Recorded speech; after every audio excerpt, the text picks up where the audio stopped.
It's 100% I true. would have not guessed you would have said that. So I am a staunch supporter of Israel's importance to the United States. Holy shit. Absolutely, because we needed to manipulate Europe. NATO is there to protect us. Israel's there to protect us. How different is an Epstein versus what happens here? Mossad is way more flexible in what they're willing to bring to the table in terms of an intelligence operation, other than CIA. So tell me more when you use the word flexible. Very experimental, very little oversight. Mossad actively tries to penetrate CIA, actively tries to penetrate I wouldn't be surprised. MI6, ISIS, yeah. What do you think about Tucker? So whether or not he was Dad's little helper when Dad was CIA, I don't know. But he certainly wasn't trained, because you can see what it's like when he sits across from a trained intelligence officer. Wow. Got it. Maybe China's not the naive one. Maybe we're the naive one. Could that be a possibility? Absolutely. Don't forget about all of our intelligence assets that are not human. Bot activity, cyber activity. So you create more chaos from known opinions that are already happening in country. So if you really want an argument to get bigger and bigger, all you have to do is fuel both sides of the argument. That's the stuff that we need to pay attention to.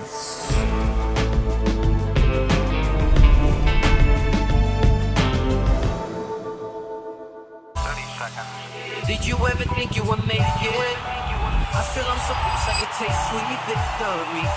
I know this life meant for me. Adam, what's your point? The future looks bright. My handshake is better than anything I ever signed. Right here. You are a one-of-one? My son's right about I don't think I've ever said this before.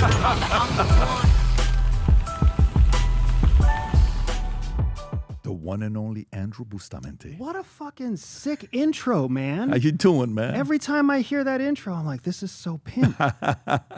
My man. So last time we were together, CIA clandestine officer, we sat down, we had a great conversation. It's to the day, I think it's 3 years to the T, end of August is when we did it in 2022. And we had some follow-up conversations. You're like, I'm going to do this with the youth, I'm going to grow this, I'm going to do this. I'm like, this guy's going to do everything he wants. And then you said, in few years, I'm going to disappear and no one's going to see me, right? So are you pretty close to that, where you're going to disappear? Yeah, so my goal was always to do it before 2030. Okay. And then this year, in the last 3 or 4 months, we were able to hone it down to essentially a series of months in 2027. So in 2027, you're going to disappear. Wheels up in 2027, and then basically 2026 is just our chance to get everything rolled up. So I remember, so that would have been that's why I thought about 5 years, because 22, you told me 5 years, so 27, you're gone. So as a person who's been in this world, and by the way, it's going to be tough for you to disappear. I'm kind of wanting to hear about. You see the interviews with you. You've got hundreds of millions of views. Your clips are probably in the billions on TikTok, Instagram, all over the place. The way you tell stories is very interesting. But one, why do you want to disappear? And two, how the hell are you going to do it with that hair that you have? So the hair is going to go away. All of it. So all of it. I've got plans to donate it to a children's cancer nonprofit. Okay. And I'm super excited about that. That'll actually happen in December. I'll document the whole thing. I will continue to create content, but the content's going to be further and further from the real image of me. So obviously, post in 2026, I'll create content with a whole new look, because the hair will be gone and some other things will change too. And then I'm planning on moving even further back so that I'm using real voice, but AI-generated image. So I might be a cartoon, I might be a real person, I might be whatever. But I'm going to experiment and explore with how that goes, because at the end of the day, you know this as well as I do, we're only here to feed a small percentage of our listeners. So all the virality might be nice, but it's really just a vanity metric. It's the core audience that takes action. That's who we show up for every day. And that audience, they don't really care what I look like. They don't care if I'm a cartoon. If they get the real information, the real knowledge, they move forward with it. Well, why are you doing it?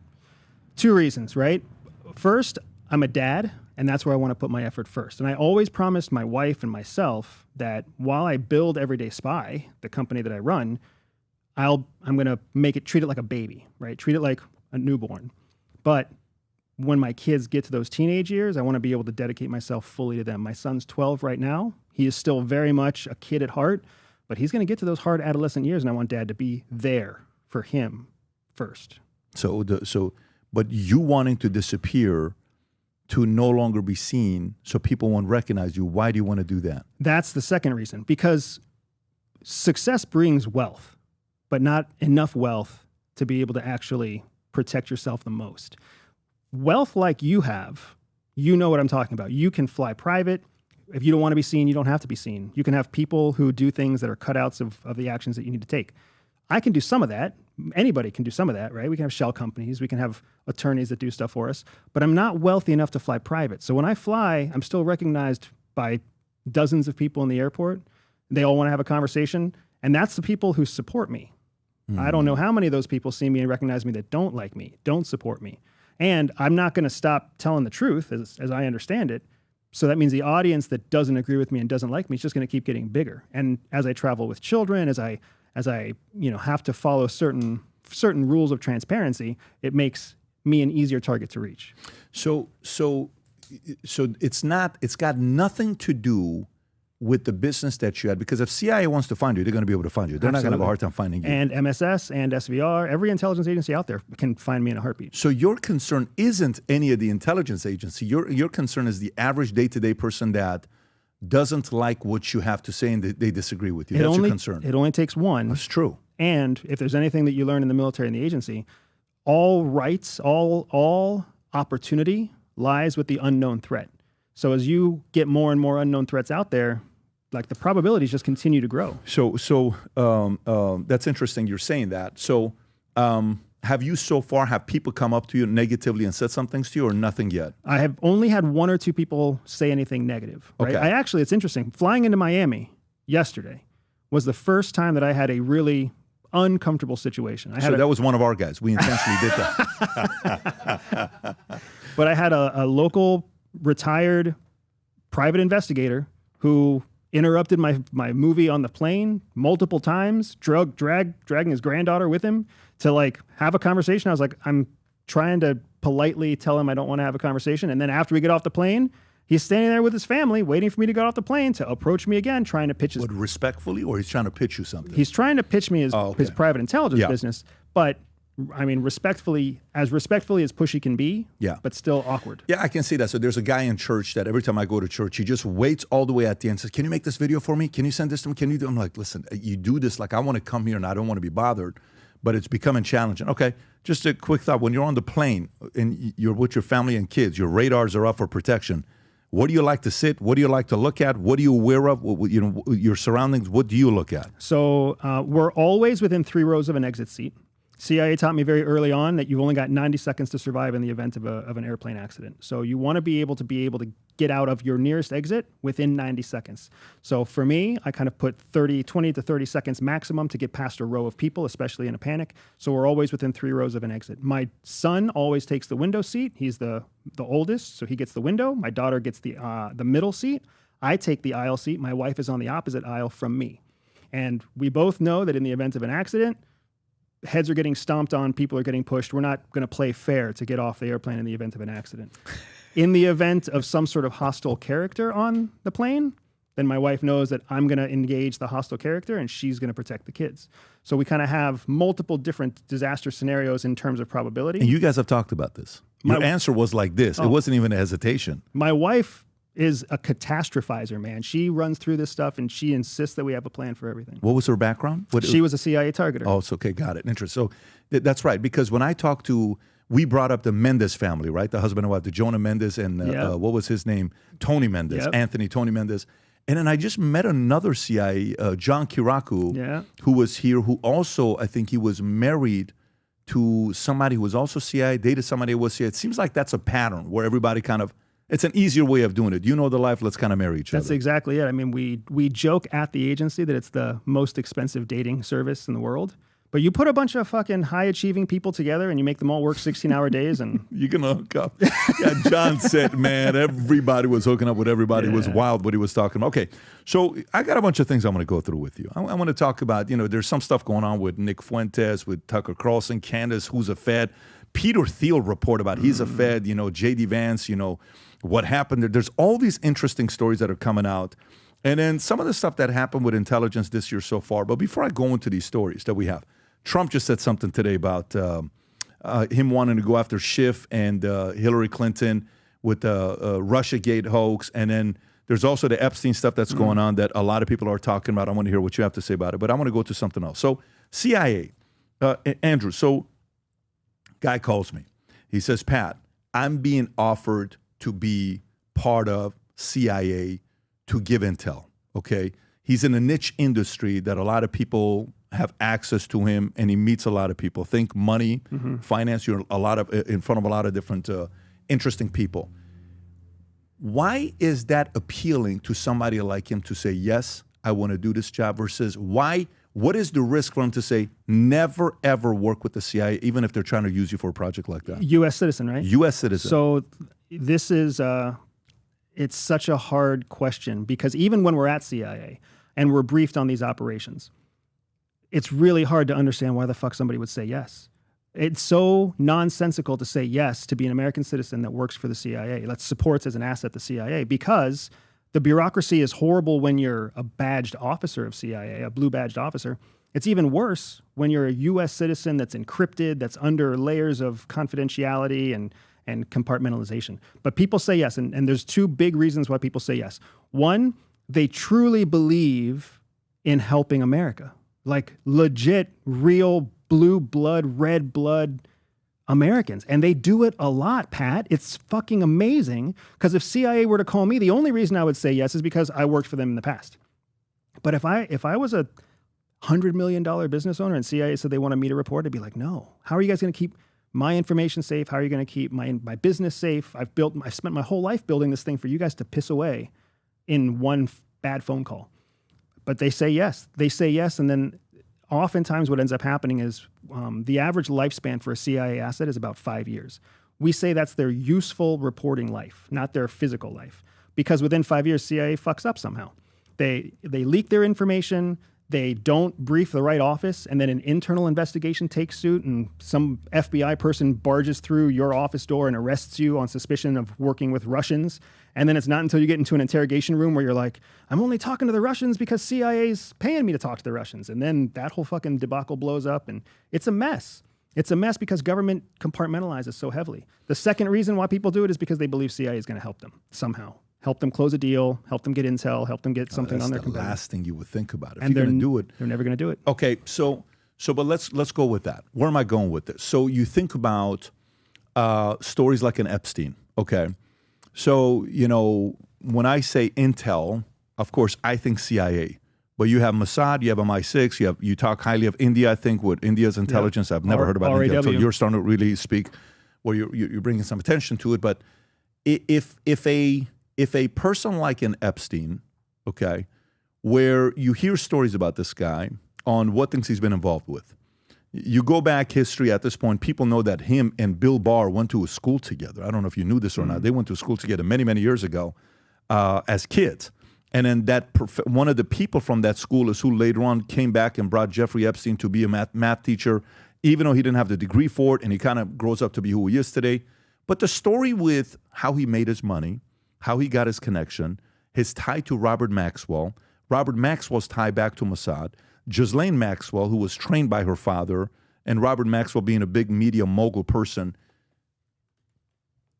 Does a person like Epstein leverage his intel relationship with Mossad to get things from either Mossad or the individuals as a form of a threat and a leverage that's different than a CIA coming to somebody in America saying, we'd like to be an asset to help us out getting information? How different is an Epstein versus what happens here? In methodology, it's not that different. And it's not that different. You have an intelligence agency that knows there's a source of information from an individual, and then they just need to find what they can use to reciprocate that cooperation from the targeted individual. So the methodology is not that different. I would, and I still do, openly say the most likely intelligence connection that Jeffrey Epstein had was with Mossad. Most likely. If he was an intelligence asset, it was probably for Mossad, not for CIA. He's too much of a high risk for CIA. And what he would have wanted is something Mossad would have been able to supply him with, where the CIA couldn't. Whether that's sex trafficking or something else, Mossad is way more flexible in what they're willing to bring to the table in terms of an intelligence operation, other than CIA. So tell me more when you use the word flexible. So Mossad openly assassinates. CIA does not openly assassinate. Israel and Mossad openly advocate for regime change. CIA does not do that. And then the permissions, the authorities that kind of, for a lack of a better word, handcuff CIA, those authorities don't really exist for Mossad. Mossad is essentially the modern day version of the 1960s era CIA. Very experimental, very flexible, very little oversight, because they're surrounded by an ocean of threats. Whereas, the United States is surrounded by literal ocean, and Canada and Mexico. So we have different threat profiles, and the difference in that threat profile is what informs our willingness to take high-risk actions. So it's interesting when you say, so are you saying back in the 60s, we were as reckless and aggressive in getting intel as the current Mossad is? And we were as reckless without being as well-trained, well-funded, or well-technologically equipped. Give me an example of how reckless we were. MX Ultra. Okay. Operation Midnight Climax. I mean, we were actively drugging Americans and then putting them in brothels with American prostitutes to test mind control agents. That's some reckless shit. Trying to get Castro's beard to fall off his face, the whole Bay of Pigs. I mean, that's the kind of shit that CIA still can't get off its back because it was so dumb, reckless, and ill-informed. Do you think that gives a country an edge if they're willing to be more reckless than you in gathering intel and you're trying to be more proper than them? Just take it out of the intel world and put it on the fucking school playground, right?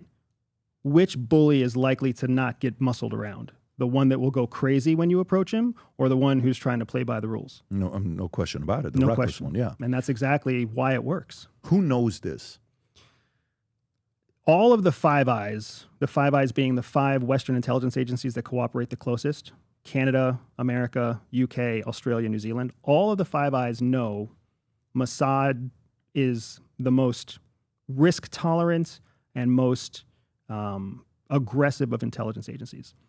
And then we also know that because of that recklessness, there's only so much we can do to reel them in. They're so reckless, Pat, they collect on us. Mossad actively tries to penetrate CIA, actively tries to penetrate I wouldn't be surprised MI6, with it. ASIS, yeah. Yeah, when John was here, John Kirakou said every time they would come around to us, he says, we never trusted Mossad because they would come in, they would give gifts, and we're like, what are you doing giving us gifts? We don't need gifts. You're going to put some recording. We'd find it. We're like, what are you doing? I can tell you want to hear my conversation. What experiences did you have with the Mossad yourself? So I was lucky to only have a few experiences because the types of operations I worked on were more sensitive than they were willing to expose to Mossad. In my senior years, in my years as a middle manager, if you will, that's when I had the most overlap with joint operations with Mossad. Always super professional, always very smart, always quiet in the room, always impeccably dressed, and always shockingly good looking, especially if they were cooperating in an operation with the US, because they know our MO. They know that a beautiful man or a beautiful woman is going to distract us from better judgment.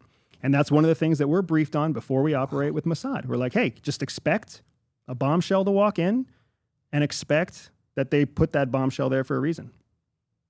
It's basic principles. Basic principles. And that's how they work. That's why they're so good, because they can literally leverage what we call primal instincts. Primal instincts in human beings, they surpass your religious beliefs, they surpass your education level, your age, these primal incentives that they know how to kind of set the dominoes up in place to maximize your cooperation, unless you come in defensive. So let's go back to it. So let's talk about the recklessness you're saying of Mossad, that they're willing to go to levels that, U.S. is not willing to go. We used to back in the 60s, no longer. What event prevented us from being as reckless? Is it because somebody came in and they're like, well, moving forward, the CIA is going to be a very responsible intel agency and we're going to tell everything to America? Or no, after the 60s, you got Martin Luther King, you got John F. Kennedy, you got Bobby Kennedy, you got all this stuff that happened.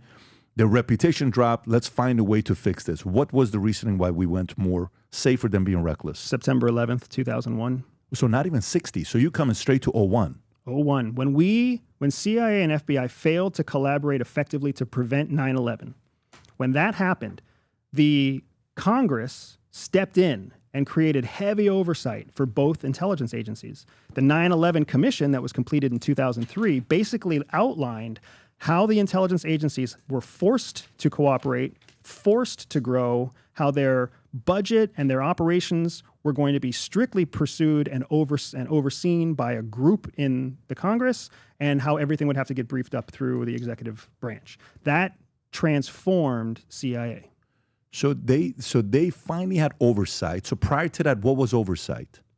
The president controls CIA. That's It's always been the case. That's the executive branch. But what else? Did they have another dotted line to somebody else after 01? They had a slight, after 01, they had dotted lines to multiple people. So they were still under the executive branch, but they had a hard line to the DNI. And the DNI had a hard line to the CIA, to the executive, the president. So now you have one layer of management in between the two. But then you also have this dotted line to the Congress, who controls the purse strings. So prior to that, CIA was controlled exclusively by a black budget. They spend what they want to spend when they want to spend it. Well, now their budget's tied to Congress, black or not. Do you like that? Do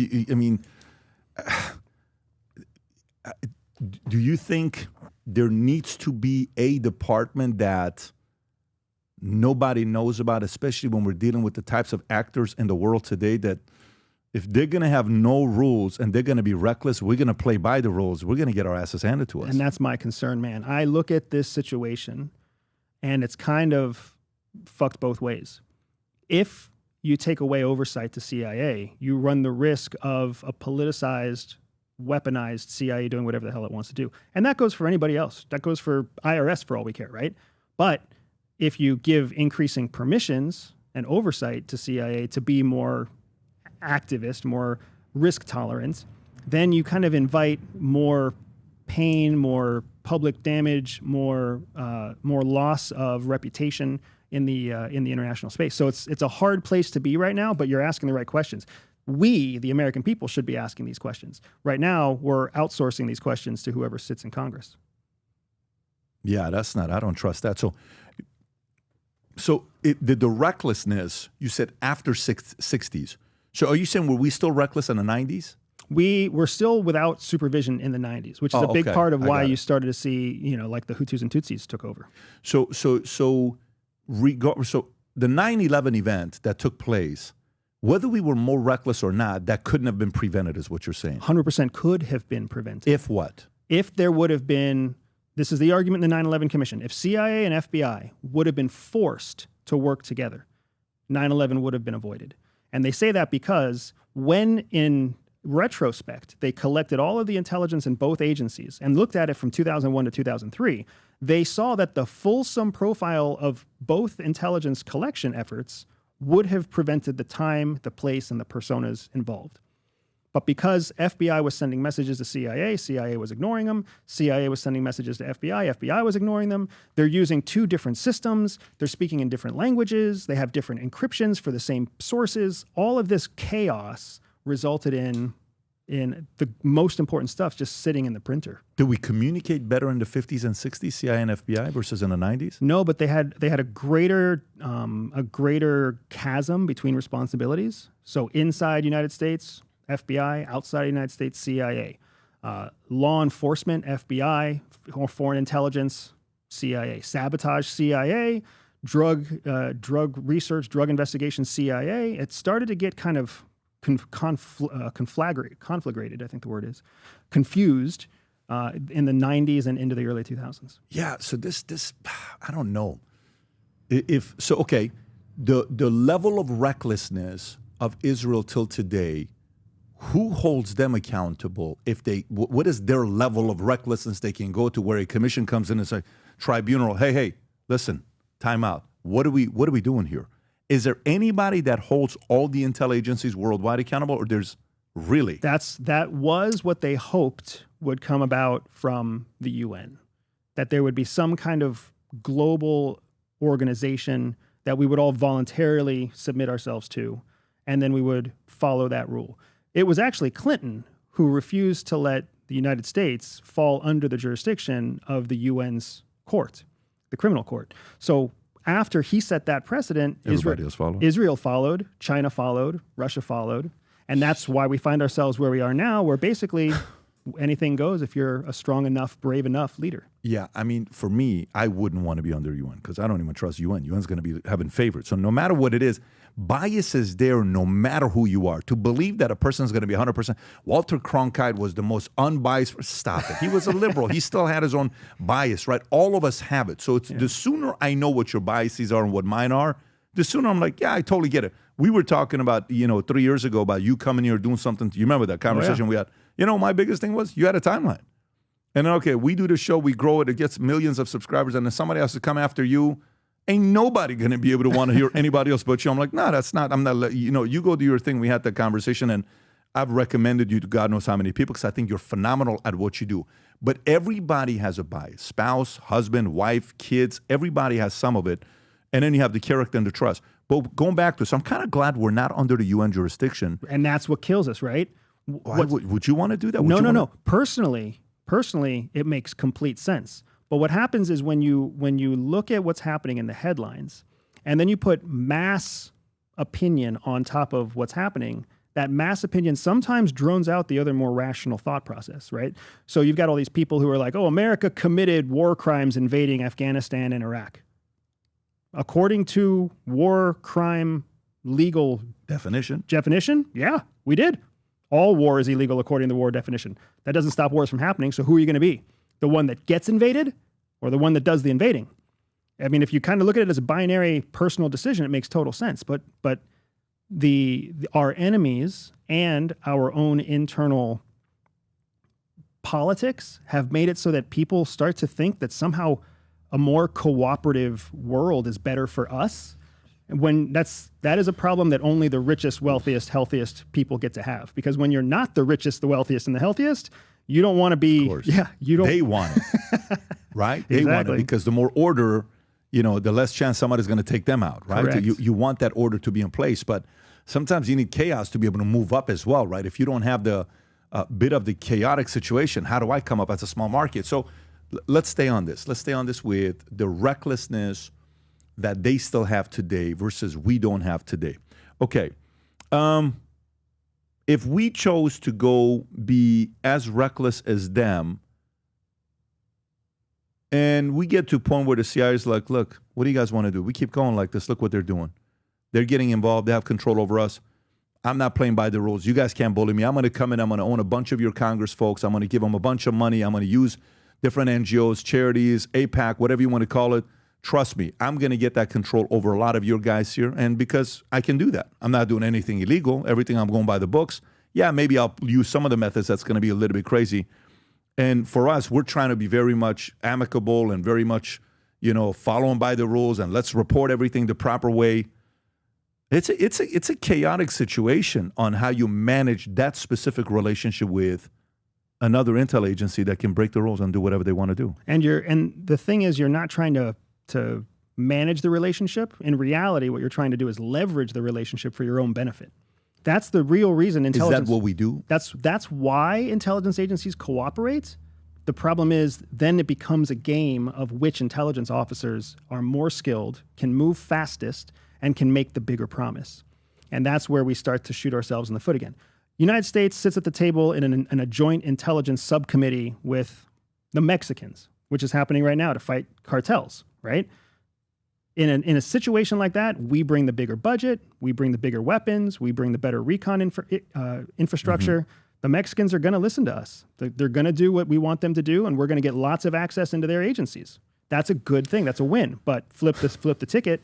Somebody that doesn't have the same need as a Mexican, law enforcement agency, and all of a sudden the rules change, the leverage changes. Yeah, but like what I'm thinking about with this is, so if they don't have the rules, they get the intel from us. Like my kids, my daughter will come and say, "Daddy, Senna hit me. Senna hit me," and that's her intel. Okay, then I go in there, and then my son will say, "No, she didn't hit her. Brooklyn scratched her back, and then Senna reacted, but Brooklyn started it." And then she'll go like this and give me a look. I'm like, "Did you do that?" And I'm like, 2 witnesses that I believe, right?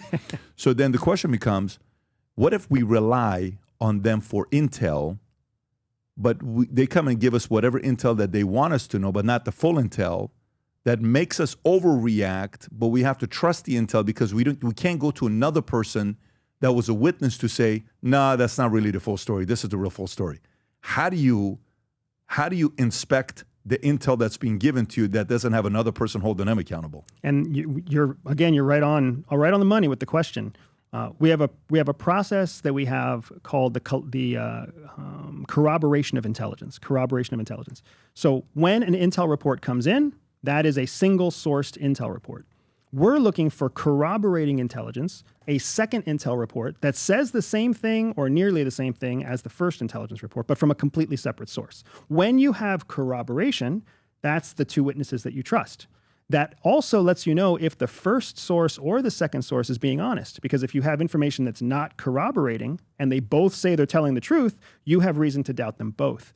That is a big part of why we have 36 intelligence agencies, because Air Force is giving us intel, Navy is giving us intel, NGA is giving us or NSA is giving us intel, NRO is giving us intel, CIA and NSA are giving us intel. So even between the agencies, we're hoping to find corroboration that allows us to validate foreign sources. That's actually not what I'm asking. I'm asking if we're dealing with, for example, if we're trying to get intel, how many CIA agents do we have in Iran right now? That's not great. Many. Exactly. Who do we have? We have Mossad agents in Iran. Correct. We can't go in there. Right? We did a skit a couple weeks ago, not a skit. We're in the middle of the podcast. I'm like, what if we send 200 African-American agents to Iran to act like they're Iranian? Tyrone Johnson, right? Tyrone Johnson, but they're African-American. I don't care if you're a speaker or anything. They know you're not from Iran. They know it's weird for you to be here, right? So who do we rely on to get intel on what's going on with the scientists that are working on nuclear weapons or where Khomeini is in Iran? We have to rely on somebody else's intel to give to us. And whose intel are we going to rely on? Iraq, Saudi, or Mossad? So what I'm saying is if Mossad has whatever the numbers we've read about, low 700, high 2,000, and Iran just kicked out, I think, 550 of them, or they arrested them, something happened to them. Rob, if you want to verify what I'm saying here, how do we know when Mossad's given us intel, we don't have representatives there to check to see if they're telling us the truth or not? Do we just risk believing them? So the short answer is yes. The short answer is when you don't have intelligence superiority, when you don't have information superiority, you have to start to take risks on the people that you think do have information superiority. Now, there are certain benefits here. Saudi Arabia and Israel both have a threat from Iran. So we would anticipate that both of them would be actively collecting against Iran. However, neither of them fully trust the United States.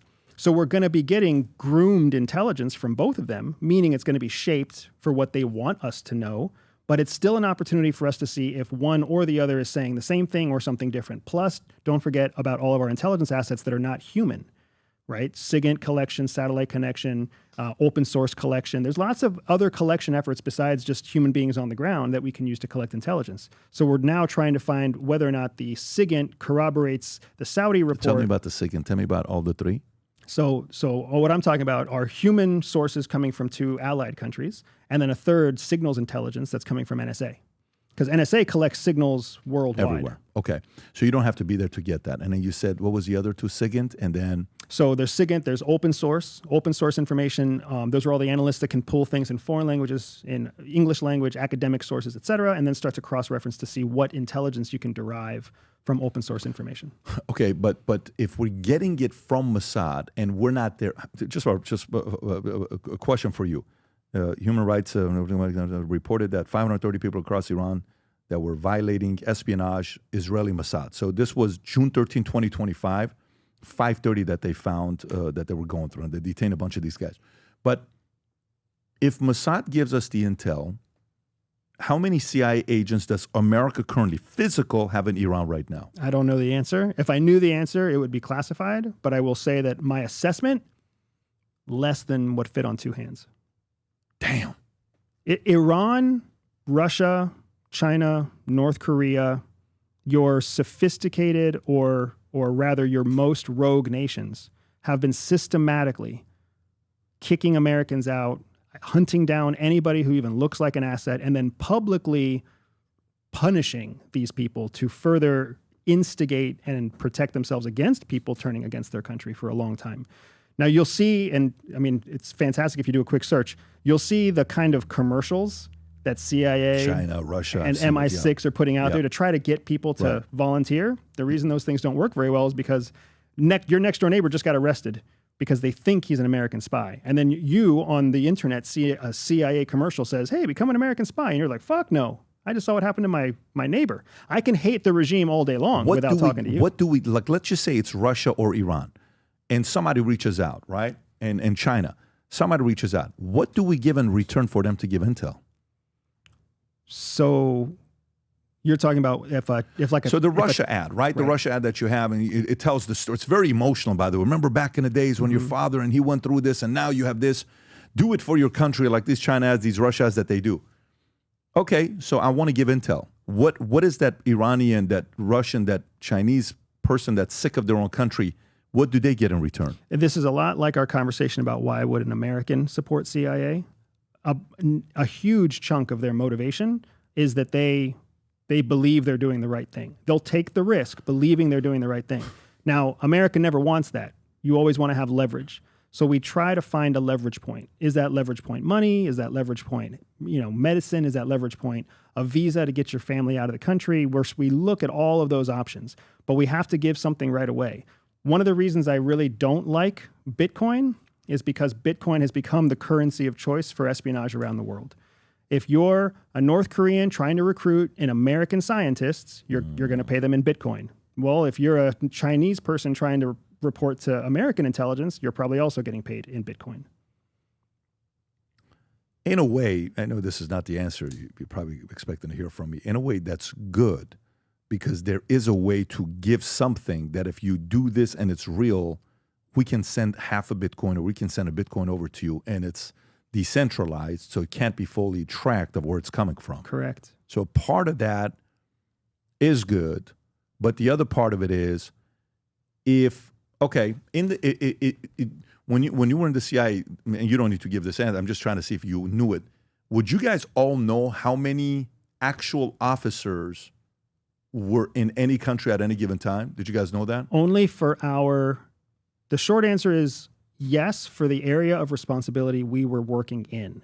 The longer answer is there are different categories of officers. Some of them are outside of our need to know. So I would know how many officers of my caliber were there, but then there might be some of a deeper cover that I wouldn't know at all, and there might be some that were barely covered that I also wouldn't know at all. So above your rank, you wouldn't know if they're there or not. Correct. Okay. So at the peak ever, if you were to guesstimate, what's the most officers that we had in Iran actually working? What would that be? I mean, the peak would have probably been under the Shah, and 60-ish. Still 60, still not a big number. Not a big number of American officers. That's exactly what I'm saying. Yeah, but they would be running networks of locals. So, okay, so if they're there, would they be white guys? Would they be regular guys that look like...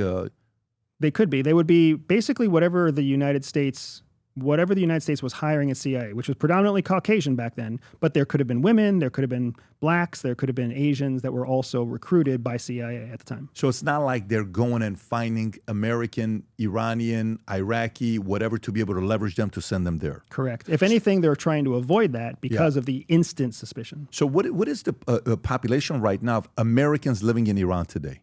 Do we know that number, Rob? Can you pull up? That's a good question. What is the population of Caucasian Americans living in Iran today? White Americans living in Iran today. You can put Caucasian, let's see what it says. Living in Iran today. Because if I'm Iran, even if I see one person, it appears there's no publicly available reliable sources.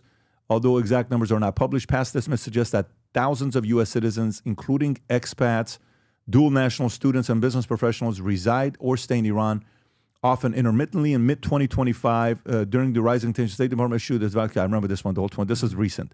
That just happened. 25,000 people. This is right before they attacked the nuclear facility. They say, you got to get out of there. Yep. But what I'm trying to say is, okay, even if one white guy lives in Iran, why are you here? So if I'm Iran and I'm overly paranoid consistently, and we were like, you're either CIA, you're either somebody that's trying to give intel to another, get him out of here, right? Or arrest him, find a way to get. So that's not going to work effectively. So we have to rely. What other intel do we rely on as much as Mossad to get intel from Iran? So I don't want to think of it as a country. I want to think of it as a rogue nation. A rogue nation means a nation that basically prevents the transience of American citizens, like Iran, like North Korea. These are countries where you can't get in. If you have an American passport, good luck getting in. And if you do get in, good luck not going to jail right away. So rogue nations, you primarily rely on third country intelligence, like we're talking about with Mossad. You primarily rely on signals intelligence, which you would get from NSA. You primarily rely on military intelligence, which you would get from the intelligence services of your 4 branches or 5 branches of military with the Space Force. And those branches of the military are getting a lot of their information from other third-party groups. They're getting it from the UN. They're getting it from military channels. Submarines collect secrets. Airplanes collect secrets. So you've got this conglomerate at all times that are always collecting. But you're primarily relying on signals that you can absorb and intercept. And your human intelligence is coming from a third party. But aside from Mossad, do we have another intel that we trust that would be in Iran to get intel for us, or no? It would mainly be Mossad. So the 25,000 people, if you scroll back up again, this is an important 2 words that often get overlooked. You see the dual nationals? Yes. There are only a handful of countries that allow you to have dual citizenship with the United States. Those countries would allow you to have both an American passport and a foreign passport. So you could travel into Iran on the foreign passport, and essentially the border agents would never know you're an American citizen. Who are the 5 countries? There's only a handful. Costa Rica allows you to have dual citizenship. Spain allows you to have dual citizenship. I believe Canada might let you have dual citizenship. Rob, can you look that up?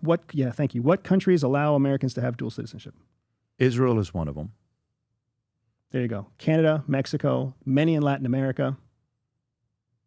Oh, these require that you scroll that up again one more time. These nations do not require that you announce your citizenship. So these are all dual national countries for the United States.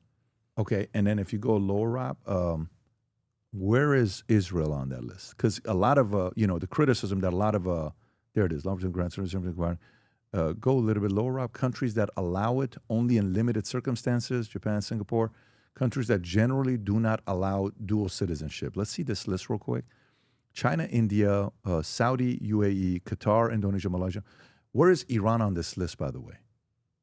Did you see anywhere Iran above? I think Iran allows dual citizenship, actually.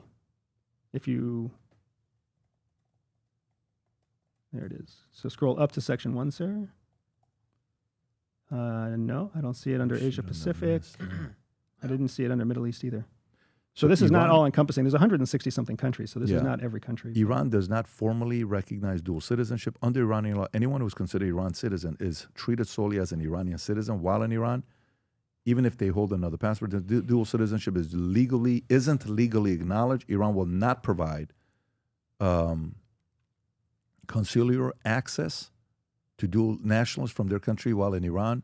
If you are an Iranian citizen under Iranian law by birth, Iran assumes you are 100% Iranian in legal matters. Yeah. So, okay. So let me go where I'm going with some of these questions. We're going to come back. We're all over the place right now, but we'll come back to it. So the Shah is the leader of Iran for, 37 years, 38 years, 39, somewhere in the high 30s, right? He was there. Can you pull up how many years he was in reign? 38 years, 41 to 79. Okay, 38 years. And he improves the economy, allows women to vote. Women have freedom. They're not forced to get married at a young age, 9 years old, 8 years old, 10 years old, all that stuff gone. Great relationship with the West. People travel in and out. He falls. He leaves. He dies. Khomeini comes in. IRGC comes in. I had the former founder of IRGC here doing a podcast with us a few months ago. And then it's been now 46 years, okay? And everyone's been waiting for his son to go back and bring freedom to Iran, Reza Pahlavi, whose son, we've had him on here a few times as well. And nothing's happened. I think he's a nice guy. I don't think he's his father to be tougher or his grandfather. He's a nice guy. And lots of people have been waiting for him to do it. I don't think he wants to do the job. I don't think he's going to do the job. And he keeps saying peaceful. We have to do it peacefully. But this is not the job of anybody, okay? The revolution of the Shah leaving wasn't peacefully. It was nasty. But they've had control for 46 years. If the CIA and others really wanted Iran to fall the last 46 years, it was a lot easier to do it under the Shah than it would be now. Why hasn't U.S., MI6, Mossad the Middle East became chaotic after the Shah fell.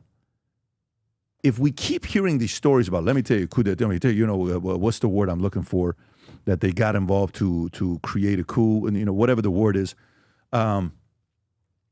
If they have the playbook, if they know how to do it, if they know Iran is chaotic, and they call it what's the phrase they say of terrorism? They're the such and such of terrorism. Like they're the ones that generated all over the world. Why hasn't MI6, Mossad, and U.S. worked together, state-sponsored terrorism? Yeah. Why haven't they worked together to cause a fall? 46 years, you left them alone? Why? So this is where uncomfortable truths have to be said, right? Sure. Iran is not a priority for the United States. And when you have friends like... For 46 years, it's not been a priority? Why would it be a priority? Russia's not a priority for the United States either anymore. They don't touch our economy. They don't touch our people. We're militarily insulated against them. And most important of all, Pat, we have friends who they have to go through first. So it's a problem that we outsource. It's Saudi Arabia's problem. It's Israel's problem. It's the UAE's problem. It's Jordan's problem. These are all allies that we have. And we give them money. We have military bases that they host. We feed them intelligence, and they take action on the intelligence. A big part of the reason why Netanyahu, even still to this day, doesn't have to kowtow to the United States is because he understands the leverage he has. He understands that he is the wall that protects the United States and the Western allies from Iran. And it makes it so that we can spend our money on something else, and he spends his money and his lives protecting the rest of us against Iran. Okay. If it was a priority for us, like it was on the day that Trump went in and blew up the nuclear sites, when it's a priority for us, we reach right into that cookie jar and do our thing. But when it's not a priority for us, we reach into other cookie jars. So when you say they have to go through somebody else, it's kind of like before you can come fight me, kick this guy's ass, that guy's, then you can come talk to me about fight. Okay, it's like a weight class, you got to come up. Okay, so then if that's the case, in this case, wouldn't that paint Israel as the protector to what Iran could do to others? If that's the case, why are they not seen and they're getting the level of criticism they've been getting the last 2.5 years? So first of all, it took them 2.5 years to get this current level of criticism, right? Right now is when you have... It's been about a year. They're getting destroyed right now on online. Like the people are going after Israel in a hardcore way. Online is the masses. The masses have no authority. Well, what I'm concerned about is how do Western leaders treat them? Did you hear that, Rob? Yeah. The masses don't matter. Wow. If the masses think they matter, that's why they're the masses. Israel understands. Online influencers, YouTubers, podcasters. We can talk and people can carry our voice, but what can we do to affect policy, man? Not a thing. Affecting policy isn't profitable either. So that's why YouTube can turn us off if they don't like what we have to say, right? Facebook can quiet you if they don't like what you have to say. So what power do we really have, right? We have to avoid certain keywords so that we don't get canceled by the organization, not by the internet. But do you think, for a guy that's very open about the fact that Mossad is extremely reckless, very open about the fact that, we don't have to solve Iran's problem because that's Israel's problem. We just give them the money and you go do it, right? What do you need? Here, go do it. It's on you, and you guys pretty much can self-sustain yourself. Even better, we don't give you the money. We sell you the weapons, so we make the profit, but you're still giving us. You're still buying in American dollars. So do you think the level of criticism Israel's been getting the last 2 years, people don't know the full story of the role they play that's positive for the world? 100%. Really? 100%. It's 100% true. I would have not guessed you would have said that. So I am a staunch supporter of Israel's importance to the United States. Holy shit. Tell Absolutely. Me why. Because they are the first wall of fucking defense for us. There's a reason that we fucked everybody up so much at the end of World War II, because we had to build walls around the American boundary. We needed to manipulate Europe. NATO is there to protect us. We're not there to help Europe. NATO's there to protect us. Israel's there to protect us. We continue to, our presidents like Biden call the Saudi Arabian prince all sorts of horrible names and promise justice, but it never happens because Saudi Arabia protects us. Americans for sure don't want our enemies at the gate. So we let our enemies go to other gates. And then in diplomatic channels, military channels, and intelligence channels, we give them the tools to fight the fight. Why do we continue to support Ukraine? Because they are weakening Russia. That benefits us. Hurts Ukraine, but as a very pragmatic fact, a Ukraine death does not equal an American death. Not in the eyes of an American, certainly not in the eyes of the American administration. Okay, so if that's the case, and we're going with the role Israel plays, how have they gotten the reputation they have right now that they control American politicians, they fund American politicians, they're doing all this stuff? And by the way, it's documented. AIPAC spends the money. You know, they're hardcore, or they're always going out there and, you know, lobbying and, hey, you know, we're this and we need you to come and we'll travel you and we'll send you this. How have they gotten the level of criticism they have?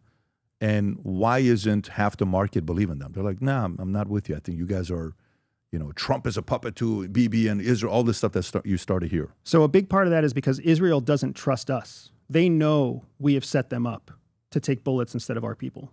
They know that we put them into a country that's surrounded by their enemies. They understand that every proposition and accord that we try to force them into benefits us more than it benefits them. Israel's not stupid. Israelis are very, very smart, very entrepreneurial, very self-defensive. Like, they understand that nobody's there to help them. We as Americans, we forget that we have institutions that protect us. We have partnerships that we believe in. We pay health insurance so that we're not going to get sick. Like, we have this false idea that we're safe. Israelis don't carry that idea. They know they're not safe.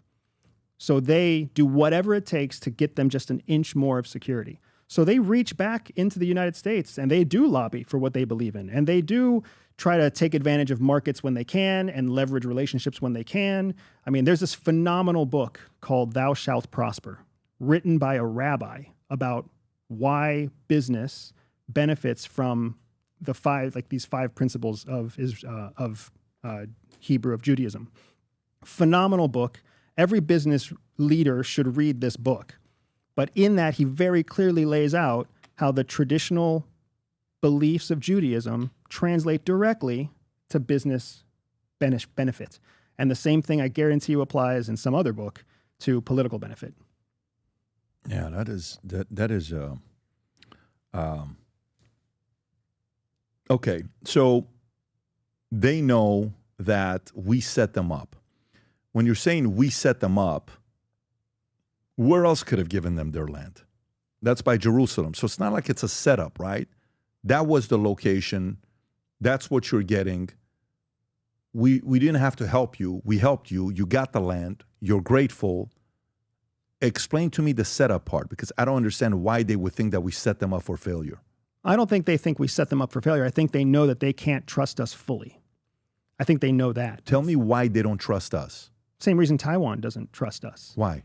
Because they see that we have rhetoric that shifts. It shifts every 4 years with politicians. It shifts every 2 years with midterm elections. It shifts with the marketplace. And it was the end of World War II that many of these quote unquote, new countries were born. Israel obviously doesn't believe they were born after World War II, but many Americans believe that that's when Israel was born. So Taiwan came about as a result of the nationalists being forced out of China. Israel came about as Jewish populations were forced out of Europe, and they were given this land. That's how so many people believe it. That's not how they see it themselves. And then from that point forward, their economy was kind of forced on them. Their trade with the United States was forced on them. It's the same way with Japan. It's the same way with Germany. It's the same way with France, Poland, all these countries that were devastated after World War II. The United States swept in and was like, hey, we'll help you rebuild, and we'll put you in debt, and you'll build markets that benefit the United States, and this long list of things, including ideologies. You'll have to be a democracy, and you'll have to follow our democratic principles. All of that worked, Pat. It worked for a long time until about 2020, when 20 years of an American conflict in the Middle East started to show that we didn't know as much as we thought we did. And then strongman leadership started to pop up and started to work. People like Putin, people like Netanyahu, in other countries of the world, we started to see a shift towards socialist beliefs and socialist practices rather than democracies. And they were working. Economies were building and growing. Militaries were winning in a way and America was distracted for 20 years. That's what changed everything recently. So let's move on from how they feel about us and how we feel about them. How does Russia and China feel about Israel? I think that Russia and China look at Israel and they see pragmatic decision making.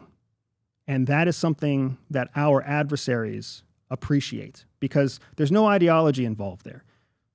Whether you like Netanyahu's ideology or not, whether you care that he's a right-wing supporter or not, what he is pragmatically doing is destroying, step by step, the enemies that surround Israel, which will guarantee Israel's security for 5 years, a decade, 15 years, 20 years. He's doing as much damage as he can to Israel's enemies, which are all America's enemies, in the time that he can before he's essentially forced to back off of his warpath. And when he has to back off of his warpath, then we'll see what the criminal courts of Israel have to say about him. So he doesn't quite know what the future holds. But other strongman leaders, China and Russia, see that and they say, America's supporting that. So what America says to its people and what America does in policy is not always the same. And how can we use that? So criminal courts in Israel, when he's done, it could be very nasty for BP. Could. So but he could end up being a useful individual for people that want peace there. But to Russia, what issues does Russia have with Iran? Doesn't Russia have a better relationship with Iran than Israel? Oh yeah, for sure. So then does Russia indirectly view Israel as would Russia rather see Israel get weaker or Iran get weaker? Because they help Iran. And Iran buys from them, no? Like they go back and forth. So what Russia wants is Iran dependent on Russia. And as long as Iran can be hurt, damaged, put in a box, they will just become that much more dependent on Russia. What Russia and China need are strong, dependent, I want to call them allies, but allies implies that you have a common ideology, right? What they want is partnerships that are pragmatically predictable. And as long as Iran has no other friends in the world, they're going to keep going to China and Russia. As long as China has no other friends in the world, it's going to keep going to Russia and vice versa. Okay. And I know Iran has these drones that they sell to Russia. They're known for the weapon that they're selling. So that's like where the revenue comes from as well for them. But say somebody wants to now flip it. So we just saw the motivation. Why would U.S. want to see Iran fall? For what? It's not our problem. Let Israel deal with it, right? Let somebody else deal with it. But then why did they back then create a coup and allow Iran to fall? Those were the years before government oversight. So that was the left hand reckless and the right hand not knowing what each other was doing.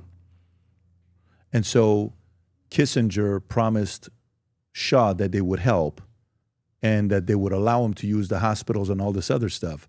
And at last minute, they didn't help him. And there could be a possibility that Kissinger wasn't necessarily reporting everything to Carter, that Kissinger may have been more powerful than Carter was. And these are all suspicions that can't be validated, but are completely probable. And that's what sucks so much about the days before oversight. This guy was a very powerful guy. Oh, yeah. Feared, hated, powerful, interesting, womanizer, all in one. Very interesting. Okay, so let's go here. So today, if somebody today wants to see Iran fall, and they're in politics, they're actually on the inside. If somebody today, from the eye of a CIA agent today, knowing, say, a former CIA officer, clandestine, that you've been around, how would you be able to succeed today? How would you do it today? Knowing all the players, knowing where people are at, knowing who would want to see it, knowing who doesn't give a shit about getting involved. It's not our top 10 problems that we have right now. President Trump sat right there and said to me, yeah, we have so many problems in America. You want me to think about Iran? We have so many things that we're dealing with ourselves, right? How would one go about doing it if they're from the States? You always have to approach things with multiple avenues, multiple ways in. So you would have, of course, one way in that's exclusively propaganda, trying to get the people on the inside to take action themselves. Propaganda is alive and well everywhere. Don't just think that it's Russians doing it to us. We do it all over the world as well. We call it information warfare. So one route is through propaganda. Another route is through paramilitary or guerrilla support to known revolutionaries that are in country. That's why you have Green Berets. That's why you have CIA paramilitary. That's why you have elements of government whose job it is just to support, train, arm, equip known revolutionary forces that are in any given country. But then you would also want to reach in using your intelligence services to create bot activity, cyber activity. So you could create more chaos from known opinions that are already happening in country. Anywhere you go, there's always people who disagree. So if you really want an argument to get bigger and bigger, all you have to do is fuel both sides of the argument. So hack an algorithm, create a bunch of fake bots that comment and like and whatever else, and now you just made an argument bigger.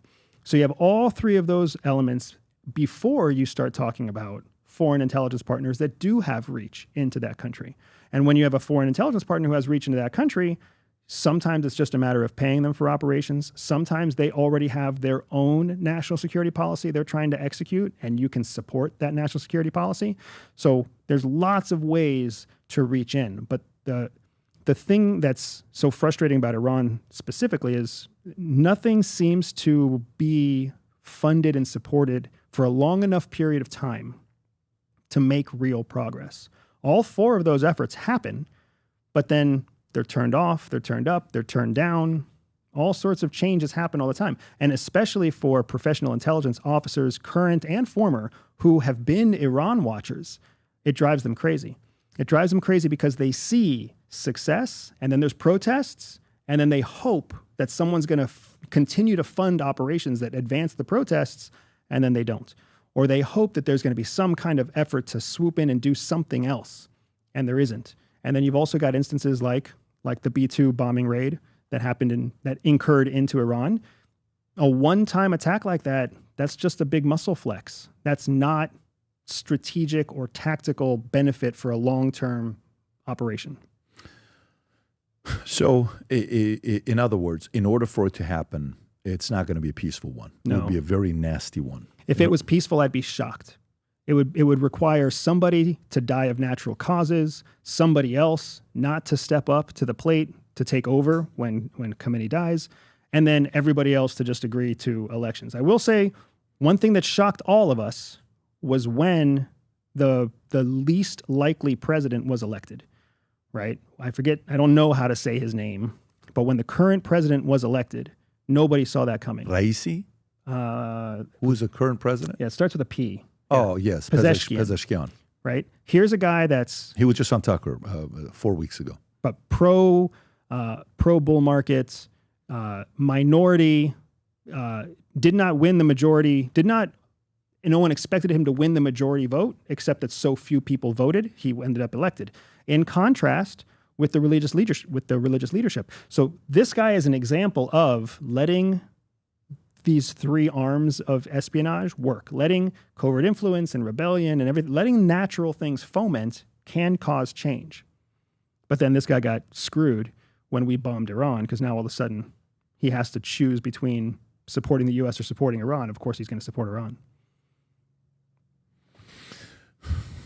Yeah.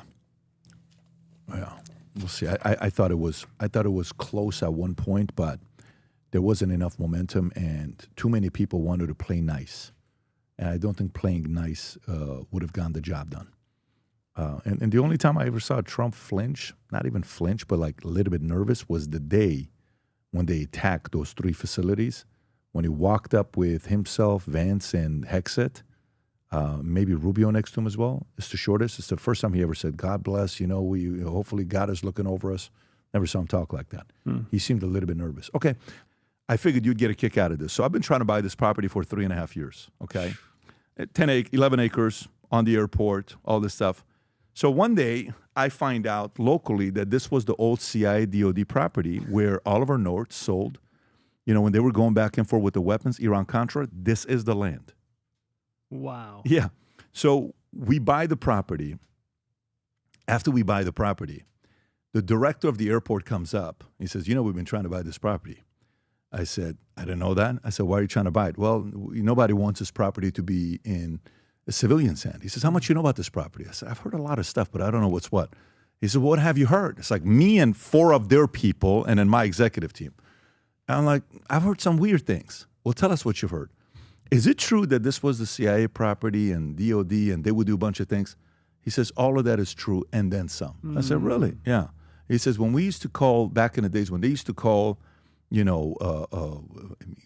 cops or whatever they would call, nobody would ever come to this property. Everybody wanted to stay away from this property. So apparently they flew the stuff from this land. This is a tax-free zone property, this 11 acres here. That's badass. When I pulled up and saw the new building and saw the new property backed up against an airport, what I thought was that the airport completely fits the model of a CIA airport. Really? You thought? Oh, yeah. And there are several CIA airports across the country for various reasons, but the acreage, the location in a downtown city space, it's a small airport that doesn't really have to serve executives, but can serve executives. It's got the right cover reason into being there. It's big enough. It's got the right size landing strip. It's a great location for clandestine airborne operations. Well, I'm glad you said that because the reason why you're here is they've asked me to invite you back to the CIA. And I'm the recruiter. So, I'm not getting on that plane. You're not open to the idea? Not on that plane. They've been watching you closely. They want you back.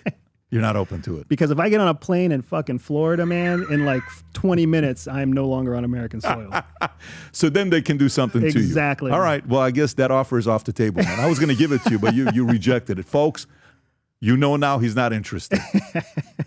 Nowadays, more than ever, the brand you wear reflects and represents who you are. So for us, if you wear a Future Looks Bright hat or a Valuetainment gear, you're telling the world, I'm optimistic. I'm excited about what's going to be happening, but you're a free thinker. You question things. You like debate. And by the way, last year, 120,000 people got a piece of Future Looks Bright gear with Valuetainment. We have so many new things. The cufflinks are here. New Future Looks Bright. This is my favorite, the green one. Just yesterday, somebody placed an order for 100 of these. If you watch the PBD podcast, you got a bunch to choose from. White ones, black ones. If you smoke cigars and you come to our cigar lounge, we have this high quality lighter cutter and a holder for the cigars. We got sweaters with the Valuetainment logo on it. We got mugs. We got a bunch of different things. But if you believe the future looks bright, if you follow our content and what we represent with Valuetainment, with PBD Podcast, go to vtmerch.com. And by the way, if you order right now, there's going to be a special VT gift inside just for you. So again, go to vtmerch.com, place your order, tell the world that you believe the future looks bright. Let's go to three other issues that's going on here with us. One is a RussiaGate, okay? RussiaGate, story's been out about it for a while. It's not like we haven't known when the dossier was paid for, $35 million, Hillary Clinton. We've all read it. We've seen the story. That's not news. Now, Tulsi Gabbard, who is running DNI, is coming out and saying, hey, here's what we're going to be doing. And they're going after Schiff. They're going after Hillary. Here's President Trump today, just 5 hours ago. Go ahead, Rob. I had to go through the Russia hoax. And it was a strain on the relationship. I actually told them, I said, they got this phony investigation going on, Russia, totally phony, created by Adam Schiff, Shifty Schiff, and Hillary Clinton and the whole group of them. And it made it very dangerous for our country because I was unable to really deal with Russia the way we should have been. I'm looking at Pam because I hope something's going to be done about it. These people put our country at great danger. And Adam Schiff, it was all made up. It was a hoax. The Mueller report came out. They all hated me. They had 18 Trump haters. And they said I did nothing wrong. They couldn't believe, they couldn't find anything. After years of investigation, it was all a hoax. It was a hoax created by the Democrats, but in particular Schiff and Crooked Hillary, the whole group. Let me pause it right there. And So what do you think is going to happen here?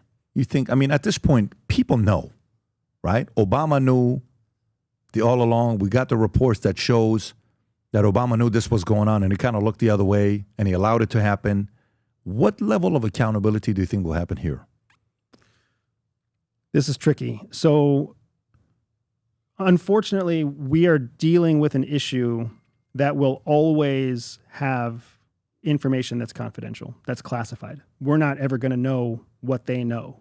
We're not going to know what's being leaked that isn't a controlled leak. We're not going to know what's real information versus what's spun information. So because we'll never know, it does two useful things for the current administration. First, it distracts us from whatever else we might be focusing on. And then second, it continues to drive this bipartisan divide, which is going to be very important going into the midterms. So there's lots of benefits from talking about something, even though you and I can't reasonably expect any significant outcome to come of it. The second thing it does is that it allows this question about whether or not a president, former or current, can be held accountable for their actions, for their words, for their conspiracies. And that's, to put a fine point on it, I don't think a president will ever be held accountable for what they did or didn't do right or wrong, because the office of the president is so representative of freedom around the world that to actually put a president behind bars, to hold them in contempt, would be something that basically says, hey, we're America, we made a mistake. We can't do that on the world stage. But they did it to him, didn't they? They gave him a mugshot, president. What president's ever had a mugshot? They tried. They certainly tried with Donald Trump. And the vote of the people on two separate elections 4 years apart kind of demonstrated the power of the office of the president. If Trump didn't flip those three Supreme Court justices, and it was the other way around, 6-3, when they voted for him not to be able to be on the ballot in Colorado, if they would have voted the other way and said, yeah, we're going to remove him from ballot in Colorado, and 5 other states follow, he's not winning. Kamala or Biden is the president today. Right. And he would have been in jail, or they would have done anything and everything in their power to say that he was a criminal. They would have done that. So we got very close. Oh, yeah. Without the Supreme Court, we're there.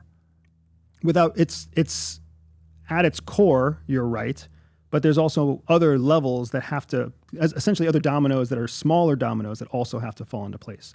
And we don't really know how any of that would turn out. But I don't pay a lot of attention to these internal divisive politics, because it really is, it's a page out of the political playbook to distract the American people. The masses. It's a tool to distract the masses. It's also a tool to distract your adversaries, because all of the Russian intelligence services that are watching open source collection from the United States, they're spending time and money wondering what's going to happen next, instead of collecting meaningful intelligence on what the true plans and intentions are of the United States in Mexico, with trade tariffs, with rare earth minerals, right? So we want to waste our enemies' time. We didn't invent this. We borrowed this skill from the USSR. The USSR literally had a playbook that said that they would let their politicians pontificate in multiple hour-long meetings because they knew that it would distract the Americans.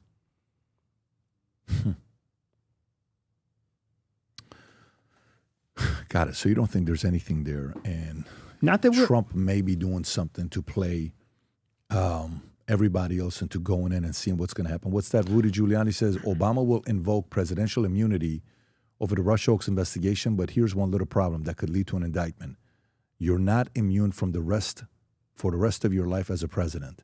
Obama becomes a problem because he will invoke presidential immunity. Where's this, Rob? Is this a clip from who? It is. Here it is. What is this, just now? August 10th. Okay, so yesterday, a couple of days ago. Let's see it. Becomes a problem because he will invoke presidential immunity. The decision the Supreme Court made that helped Trump. The acts are kind of different, but there's a problem for Obama. It continues after he's president. So starting on January 1st, 2017, any participation of him in the conspiracy is not immune. You're not immune for the rest of your life as president. So he'll be immune if whatever allegations against him are contained within his presidency. But if he's helping to assist over that 3-year period that they push Russian collusion into 2017 and 2018, then he's, of course, he could be indicted for that. Obama becomes a problem. Do you agree with him? So I agree with him on a legal basis. However, the operative term that he used was conspiracy. I think if there's anything we all learned from the Diddy investigation, it's that the Department of Justice can't do shit to prove a conspiracy. Because they couldn't pin conspiracy on Diddy. They failed to pin conspiracy on multiple players because it's very hard to prove conspiracy. So whether or not there was a conspiracy, whether or not that is backed up with evidence, it's a completely different thing that our Department of Justice can bring the talent and the team together to be able to make a true conviction of conspiracy. So you don't see much happening here. I see us getting distracted, man. Yeah. I see a lot of us being distracted. I see a lot of bifurcation of politics. And I want to correct one thing. I don't think it's Trump doing it. I don't think it's Trump sitting in the Oval Office saying, you know what we need to do, guys? We need to distract America.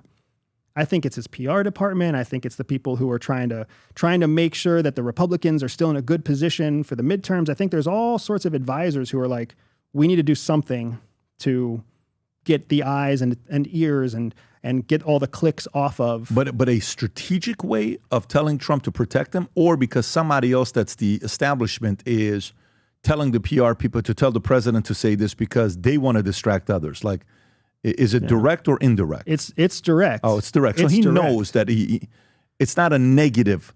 His own teammates are not doing this to distract him. Correct. Okay, so it's not a negative thing. It's not a negative thing. Yeah, it's just, and it's not a Trump trying to misinform the United States. Okay, so let me ask you this. As somebody that is in this world where you study deception and you know what's going on because you've been a part of it as a CIA officer, not been a part of it, but like you're in it and you're seeing what they're saying. You're like, no, that's bullshit. That's actually not what we're working on. What is worth paying attention to today? So what you want to watch is what Donald Trump is able to do that delivers on his campaign promises. And what is he able to do that makes a demonstrable improvement in the lives of the average American? Because that's going to be what we carry with us into the midterm. And the midterm is going to be critically important because if Donald Trump wants to continue to make progress, he needs as much control to be Republican held in the Congress as possible at the midterm. So that's the stuff that we need to pay attention to. His foreign policy ambitions are all over the map right now because these strongmen leaders are all jockeying for control. Whether it's Netanyahu or whether it's Putin or whether it's Xi Jinping, they're all manipulating and jockeying in different regions. Europe is kind of tits up. In the last 2 years, you've got 3 major economies all dissolving their parliament, all going through a no confidence vote. In France, in Germany, in Portugal, you've got Hungary and Bulgaria supporting Russia. You've got Slovakia having a pro-Russian president brought in. Like, Europe's in chaos. So foreign policy is going to be something very, and it's too complex for the average person to understand. It's not Trump's priority, just like he told you here. Why would I worry about Iran? So how does he make domestic wins? That's what he and that's what the party behind him want to see. Everything else is just something to fill the 24-hour news cycle. Epstein, did you, and I know that's part of the 24-hour news cycle. How do you view Epstein? The list, the people, the names, the Clinton, all these guys. How do you view it? I view it through a list of probabilities. I think the most probable explanation is that he was killed in prison. Whether he killed himself or whether somebody was hired to kill him or whether he pissed off the wrong person and they killed him because he was an accused sex trafficker for children is kind of irrelevant. I think the probability is he was killed in prison. I don't think that he was in an orchestrated hit by some politician. I don't think that the deep state was involved. I think that if it comes down to whether or not he was an intelligence asset, it is likely that he was on somebody's radar, if not a full-blown paid asset. Very unlikely that he was a paid asset of the FBI or the DEA or any other U.S. entity. So he had incredible access and incredible value that foreigners would be able to exploit far better than we would. And they wouldn't want him dead. right? Because they would always want to hold out hope that he was going to get through the trial, come out the other side, maybe spend a couple years in prison, pay a fine, and be right back in the intelligence collection business. Wouldn't they be worried that maybe he threatened them because he had all the intel and said, if you guys don't take care of me, I'm going to do this, so let's just take him out because he sounds a little bit too emotional and irrational? The problem with that is that it's very easy to spin one person's story, and then you can always destroy that person reputationally, financially afterwards. That's very, very easy to do. Look at John Kiriakou. Very easy to destroy somebody without ever killing them. The flip side is he would only have one shot. He'd have one golden arrow, right? I'm going to let this video loose. After that golden arrow is shot, what's he got? They destroyed him. Nearly $1 million of pension they took away from him that he's never gotten till today. And he did 2 years in 2 years' time, I believe, if I'm not mistaken. 23 years, John Kiriakou. Yeah. Yeah. So the one shot, they would have said, no, he's emotional, he's this, he's that. So why are they releasing Ghislaine Maxwell? Why is she going to a different jail? Why is she out there now? Didn't I see a story, Robert? What's the story about her being released or? Yeah, that came out yesterday. Maxwell, lawyer drops bombshell work release report. This was just released. Go a little bit lower. The lawyer of Jeffrey Epstein has denied claims that she's able to leave her security assignment. The report of Maxwell was serving 20 years in prison conspiring. So she has been granted work release privileges and defiance of federal rules for sex offenders. Was made by Allison Gill, host of Mueller. She wrote political podcast. So they're saying what? They're saying now that's not correct? That's what her attorney is saying. That she is not released. Correct. But she is willing to now talk. And how close are you following the Epstein? Not that I don't closely. follow it that closely. I don't follow it that closely. And because, again, I'm trying to conserve my resources for what I think really matters. And then second, whatever is on the Epstein files, it's just like JFK. It is not going to be complementary to the U.S. federal government. They're not going to release it. If it's not going to benefit strategically or tactically the current administration, it's not going to get released. And what's interesting is each current administration isn't an individual, it's a party. So it's not just Donald Trump, it's the Republican Party. It's not just Barack Obama, it's the Democratic Party, right? So if whatever the information that's currently classified, once that sees the light of day, you can't put it back in the box. So it's always better to keep it in the box. Yeah, but so then what that means is, how many people do you think actually know what happened with Epstein? How many people know for a fact who's on that list? How many people are on that list? Maybe no more than 50, probably closer to 25. Closer to 25, no. Of those 25 people, how many of them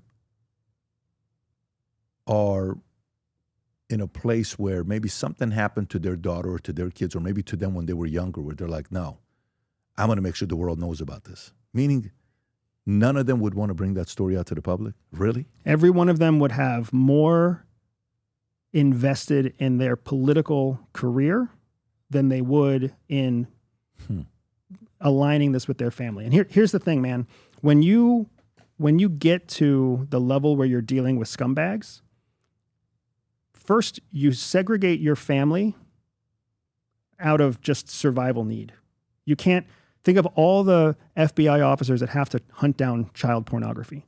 They can't do their day job and live in a world where they think of their kids. So they have to compartmentalize the job from their family life. It's the same way in politics. You have to compartmentalize your job from your family life. And then second to that, they're also thinking about what does this do to the structure, the institution of the American people. If I release it, XYZ happens. If I keep it confidential or classified, ABC happens. And if it's classified now, somebody else can always come back and release it in the future, and then the blood is on their hands when they release this. So it's just easier for me to kick it down the road to focus on something else. I mean, there has to be an element of selling the dream. There has to be an element of, hey, look, you're on the inside now. You know, guys, we can't release this. You know, this is America. We have to protect it. If they knew, they would lose their mind. You're at a different level. You're no longer part of the masses. That's the masses. You're now on the inside. What's being said for them to flip? It's a very interesting conversation when somebody goes in who views themselves as a statement, then they get the intel. What is that script that's being given to them? So there's a speech that we get when we first join any kind of sworn service. And it's almost always the same topic, even though it has different names. At CIA, the speech was called American Primacy. And the speech was given by this officer at CIA who was 20-year veteran of CIA. And he got up in front of all of us after we had taken our sworn oath to protect and defend the Constitution against all enemies, foreign and domestic.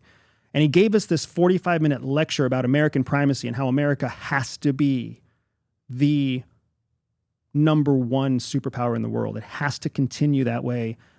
We may disagree with it at times. We may come into contact with information that we think is unjust, but it doesn't matter what happens in the moment, because in the arc of global power competition, the United States needs to remain in the front spot, because if we're not, who is? And when somebody else takes the front spot, what does that do to the American people? The 330 million American people. And do you want to be the person whose principles sacrifices the safety of the 330 million people? We all get that speech. What? Do you agree with it?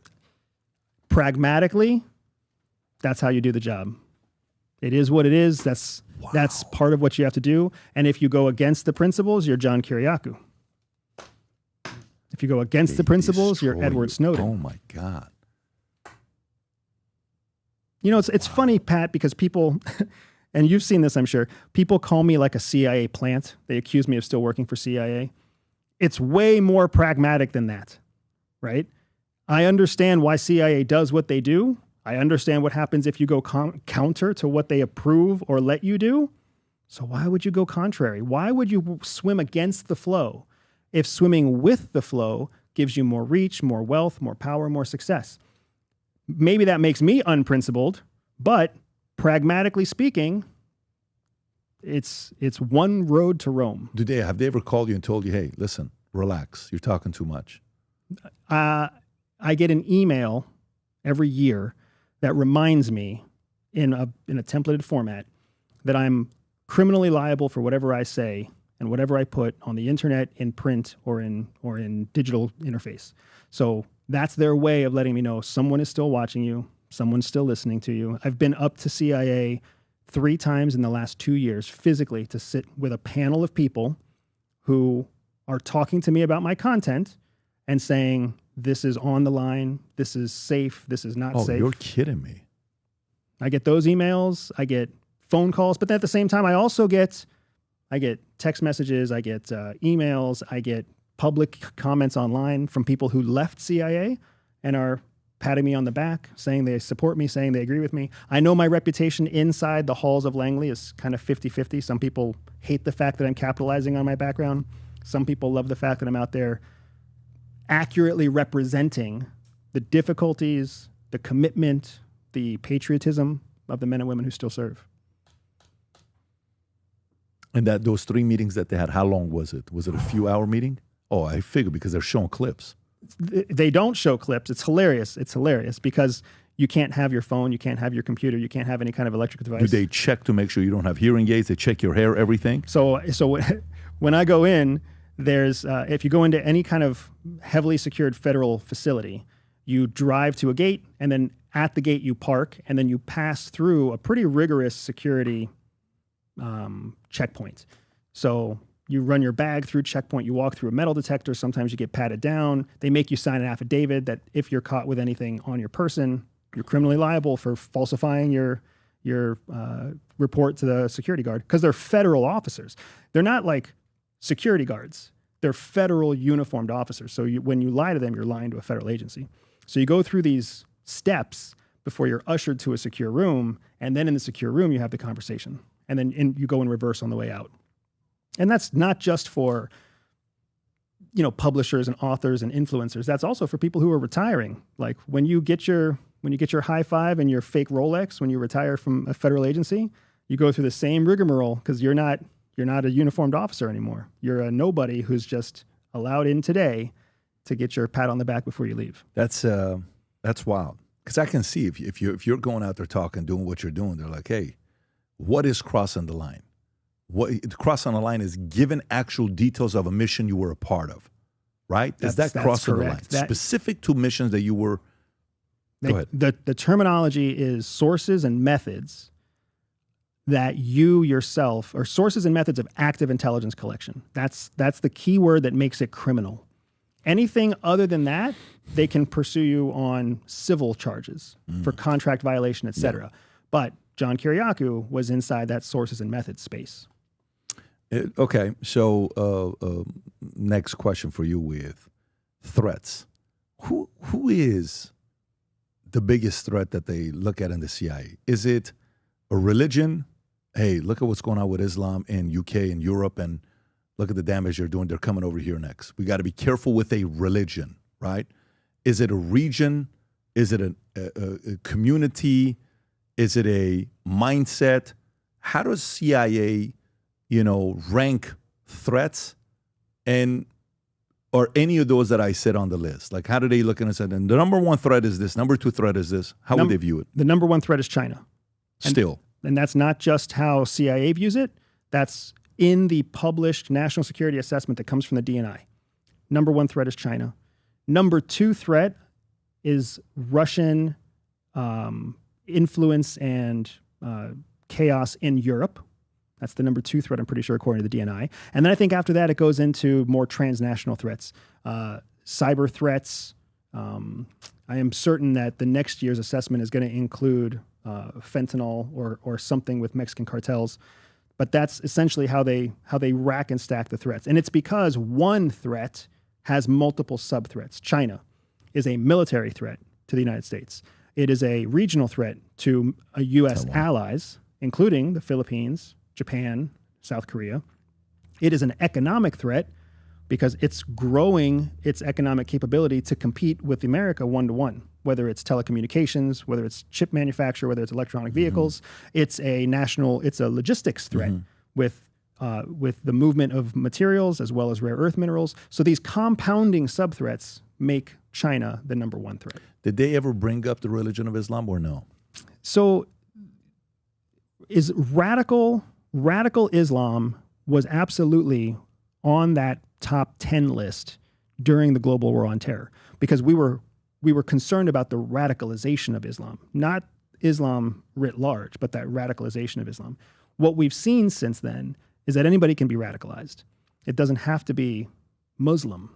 You can radicalize an angry kid in a basement in Pennsylvania, right? So there's ways to radicalize all sorts of different people. So we've moved away from being fearful of religions and moved into recognizing that it's the weaponization of ideology that's used by radical groups.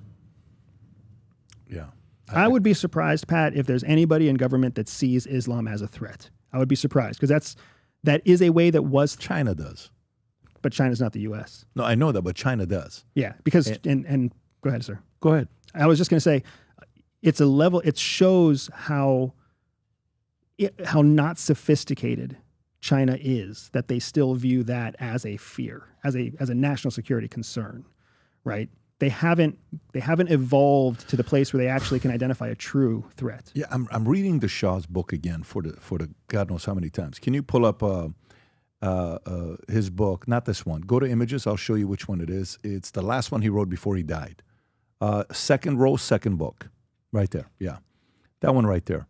And he opens it up in the first chapter and talks about his bigger concern, because this could have been a blind spot that he had. He was more worried about communism in the 70s than he was about Khomeini. He thought because of the whole, Russia, USSR, Soviet Union, and hey, Karl Marx, Stalin, Lenin, all that, and they were moving to Iran. So his bigger threat was the Tudeh party. Saddam Hussein, I think, offered to kill Khomeini for him. Can you verify this, Rob? I think Saddam Hussein offered to kill Khomeini, and he didn't think of Khomeini as a threat, right? And some say he mismanaged the threat. He saw an ideology, philosophy like communism as a bigger threat, and who's Khomeini? He's going to come and do something to Iran? You're nobody. You can't do anything to me. And Saddam, who was a little bit more reckless than he was, kind of like you're talking about Mossad as the CIA earlier, Saddam's like, hey, man, you want us to take this guy out? Because you don't seem to be too threatened by him. No. Okay. So he doesn't, and that offer was made by a few different people. It wasn't just him the offer was made. I'd actually, Rob, if you can verify that, I really want to see if that offer was made, because I don't want to just make claims and it's not. I thought I saw this somewhere. Saddam Hussein threatened to kill Khomeini. So somebody offered to kill, when Saddam was consolidating with Iraq under President Shah, forced Khomeini to leave Najaf. Khomeini forced to France. Some accounts suggest Iraqi authorities harassed Khomeini and warned him to stop as anti-Shah activists, but there's no of course there's not going to be a verified record, but Saddam had a position. He saw Khomeini as an existential threat to Iraq and went to war. So he apparently, I have some friends that were former Savak guys from back in the days, and I've spoken to some of the guys. They're all older right now. The former deputy director of Savak is somebody I've had meetings with. He's visited the house. And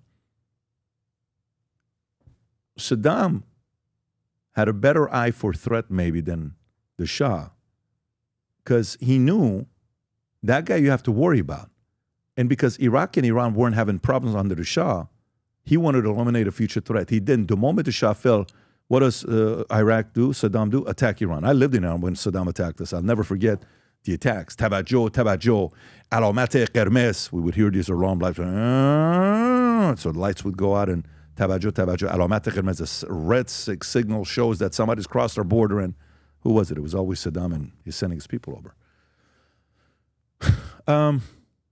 Do you think it's naive to not sit there and be seeing some people that view U.S. as the enemy, that they want to destroy this country and our Western ideology, and say, no, it's more, we have to worry about socialists, we have to worry about communists, we have to worry about Chinese, we have to worry about this.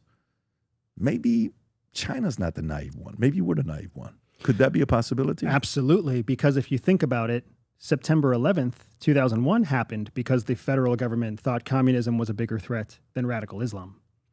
And it wasn't until people were jumping out of towers that we woke up to the fact that we have a whole new threat that we didn't take seriously. So in many ways, we're standing in the shoes of the Shah, not realizing the true threat because we're still focused on yesterday's threat. Yeah. I think where we stand right now is best defined, especially for people who understand how to shoot a gun. You've got your 5-meter target, and then you've got your 15-meter target. China's our 5-meter target. China's right in front of us, getting closer, and making gains every day. If we start using our ammunition on the 15-meter target, we're going to continue to lose ground at the 5-meter target. So let's take out the 5-meter target and move on. Or let's put 80% of our effort into the 5-meter target, 20% of our effort into the 15-meter target. Let's not make the same mistake where we invest 100% of our effort into fighting communism and then lose 2 of our buildings. Yeah, because Saddam wasn't the nicest guy, but he had decent instincts. Because the dude fucking got power in a history of other people just killing each other. Think about that. I mean, one of the things I loved about living in the Middle East was that everybody knows what it's like to fight for survival, so they never take it for granted. Whereas here in the United States, you walk down the street, you go to Publix, the grocery store here in Florida, everybody walking in and out of Publix has no fucking clue how to fight for survival. Even if they're carrying a weapon, it's there because they think it's going to help them, but they don't know how to actually fight for their survival. I mean, there, you've got Bedouin people who, they didn't even have technology in the 1950s. And now it's 2025 and they've got the most modern cities in the world. That's an incredible amount of transformation that has happened in the lifespan of basically 2 generations. They still remember what it's like to be under the hot sun with nothing. No, I mean, that's the, you said earlier with Israel. Israel has an edge because they're always in not fight mode, because they have to stay protected. America, we're so lucky. Who are you worried about? Canada or Mexico? We don't go to some, oh my God, what if Canada attacks us tomorrow? They cross the border. Right. Hey, Canada's here. No one worries about that, right? It's a very different threat that we have. I don't know. I was just kind of asking to see if there was always conversations about certain sects, certain religions, certain communities, certain cults to be ready of, and how do you watch what they're doing? Who's here? Who lives here? Who from ISIS? Who from this? Who from Hamas? Who from Houthis, where are they at in the States? It would be something I would think about. Story came out about Tucker. I don't know if you agree with him on this one or not. Rob, you want to pull that one up with not owning a computer? So he said about a month ago, Tucker Carlson says he doesn't own a computer because the CIA plants kiddie porn. Do you agree with him here? I don't agree with what Tucker Carlson's saying here. I understand why he's trying to do what he does, make alarmist claims, get attention. I actually think he's trying to back this one off, which makes sense because this is a big, stupid claim to make. Really? Yeah. CIA, first of all, CIA, it's against their authorities to plant evidence on American citizens, period, against their actual federal authorities. So if they were to do it, and then that person went to trial, once it was shown that CIA worked in any way against that person, then the whole trial would be debunked.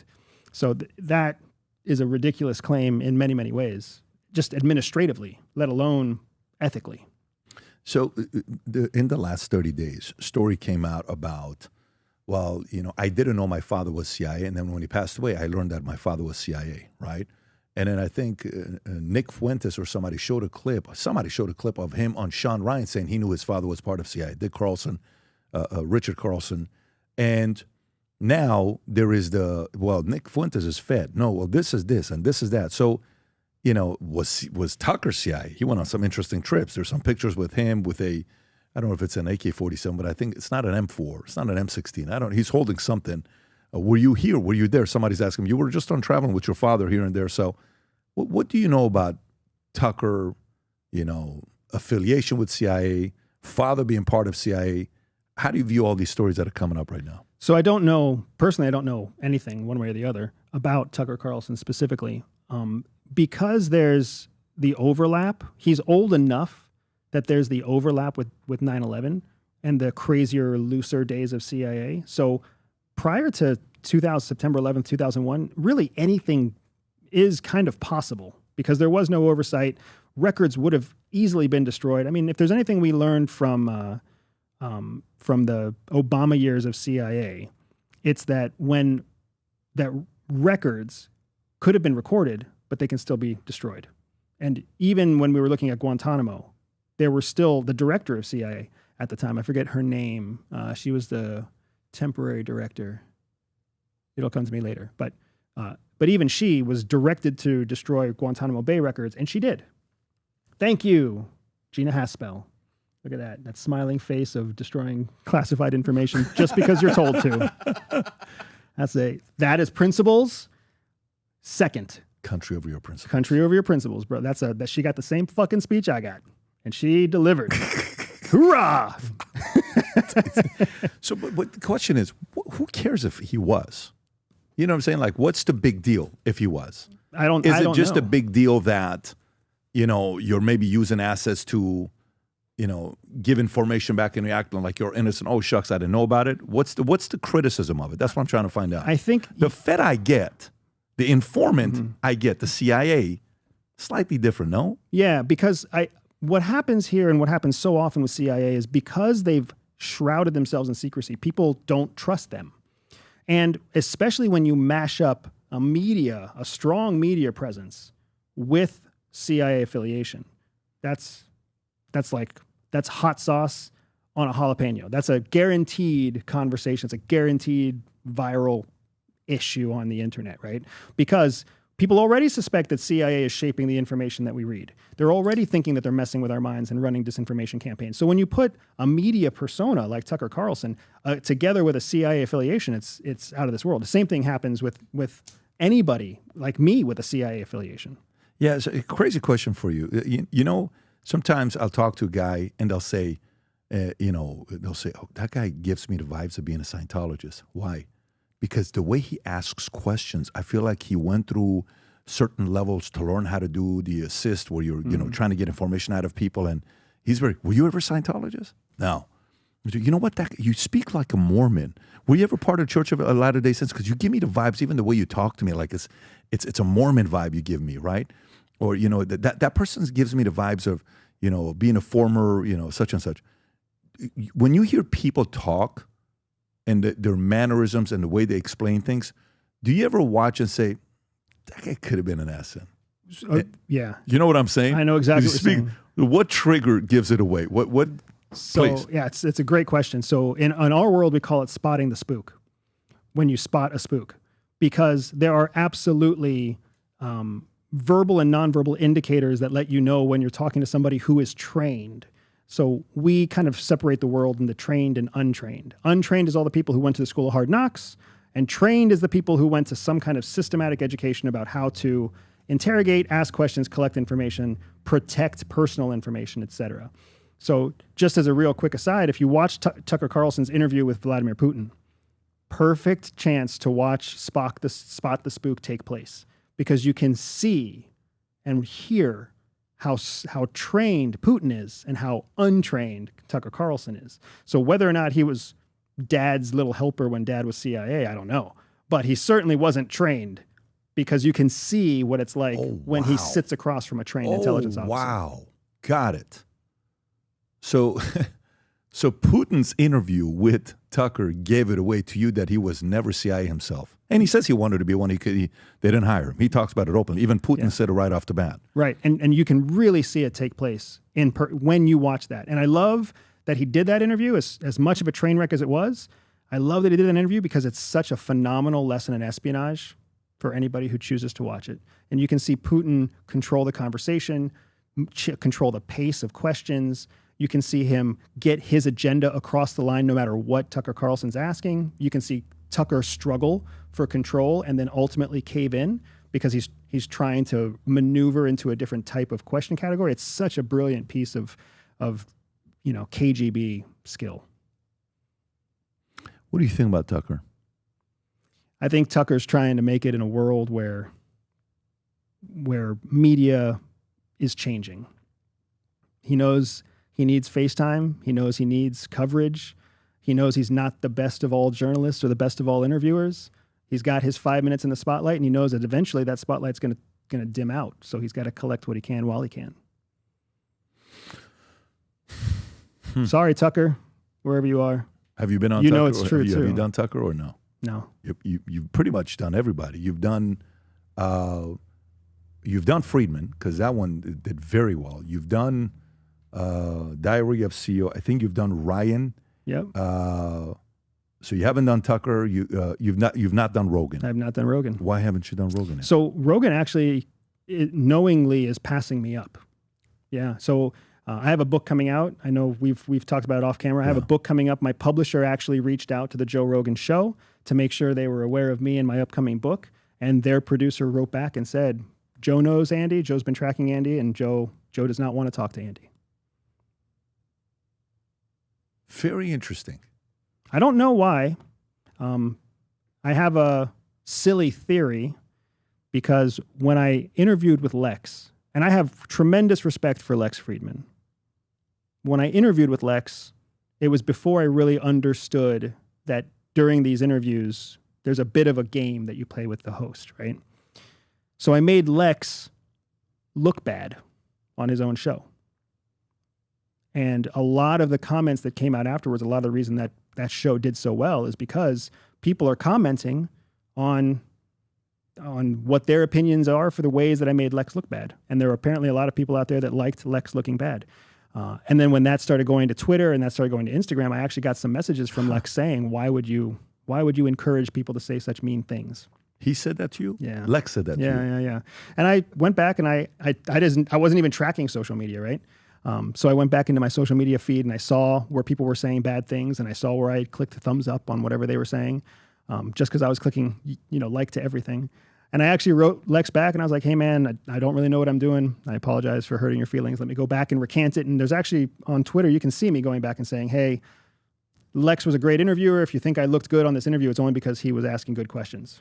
And, but nevertheless, when I left Lex's studio, he and Joe Rogan are good friends. And he was like, Joe's just down the street. I bet Joe would love to have a conversation with you. And then just a few days later, everything went tits up on the internet and Lex stopped talking to me. So if there's... Well, then that makes sense. Yeah. Because I don't see... Joe is very loyal to his friends. Very loyal. To his core friends, very loyal to him. So I'm not surprised that that's probably what could have happened because he really likes Lex and they have a very good relationship together. It could be as simple as that. Yeah. So I actually think Joe would very much enjoy talking to you. But one thing I love about Joe said the following. The first time I went on Joe Rogan, Joe reached out. I didn't reach out. I'm like, hey, we had a conversation exchange. Like, hey, you want to do a podcast? I'm like, sure. Boom. And then we went out there, and that's kind of how it happened. And then the second time, Ron, he opened up his club. I wanted to go see his club. And then he said, hey, if you're down here, you want to do a podcast? Sure, let's do a podcast. And I gave him the few gifts, which, by the way, man, let me tell you, I don't know if you saw when I gave him the gifts, the comment section. They were not, I will never, ever give anybody a gift after my, if you go back and look at my history of me having, like when I had Kobe Bryant, I give him a gift. He was trying to be a producer. I gave him a signed copy of all the Star Wars people signing there. When I had Mark Cuban on 10 or 11 years ago, I gave him a gift. I know he's an Atlas Shrugged guy. I gave him original first print, first cover, everything. Like you can't find that. It's a very tough book to find. He didn't have one. He was thankful. We're always giving gifts from the Middle Eastern side. Sean Ryan gives gifts as well, I think. But I'm like, yeah, next time if I got a gift for Joe, so I'm like, can you turn off the camera, man? I'm going to give it to you afterwards. But yeah, I mean, look, hopefully that'll happen eventually.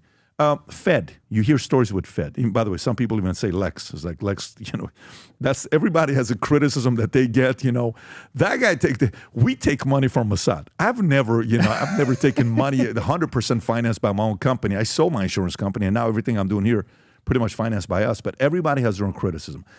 Tucker took money from Qatar. Those guys took money from Mossad. Ben Shapiro got this. This person got this. What do you know about the back and forth with Peter Thiel's story came out 2023. He's a Fed. Did you read that story or know it? I didn't read the story. I know what you're talking about. Yeah. And Peter Thiel has been a topic for a while, for a long time, a federal debate for a long time. Yeah. And what I know about Peter's company and where it intersects government, I'm pretty sure is still classified, so I can't talk about it.